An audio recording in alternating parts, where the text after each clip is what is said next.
Dobrý den, mé jméno je Anna Kaznačejeva a vítám vás v knihovně Ústavu hudební vědy FFUK. Jako odborná muzikologická knihovna nabízíme víc než jen tištěné knihy. V našem fondu najdete přes 13 000 notových svazků.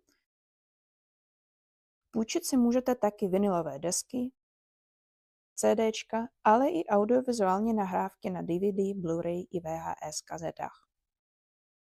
Kromě toho u nás najdete také vzácné rukopisy a staré tisky.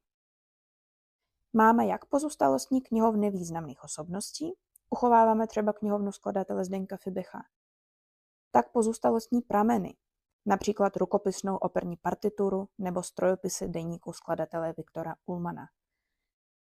Na jejich digitalizaci pracujeme s Ústřední knihovnou UK, aby v budoucnu byly dostupné online pro studující i badatelky a badatelé.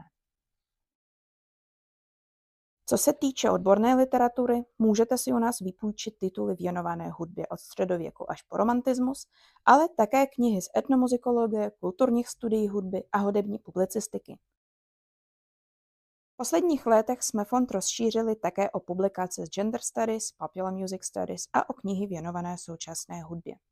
Vše, kromě starých tisků a gramodesek, najdete v centrálním vyhledávači Ukaž, kde si můžete jednoduše ověřit dostupnost. K dispozici je vám také naše studovna s 10 studijními místy a 2 počítači, na kterých si můžete pustit CDčka z našeho fondu. Když je venku hezky, tak si navíc můžete užít naši krásnou terasu s výhledem na Staré Město. Tak se u nás zastavte. Ať už studujete hudební vědu, máte rádi hudbu, nebo si jenom hledáte tiché a příjemné místo k práci nebo studiu. Moc rádi vás u nás uvidíme.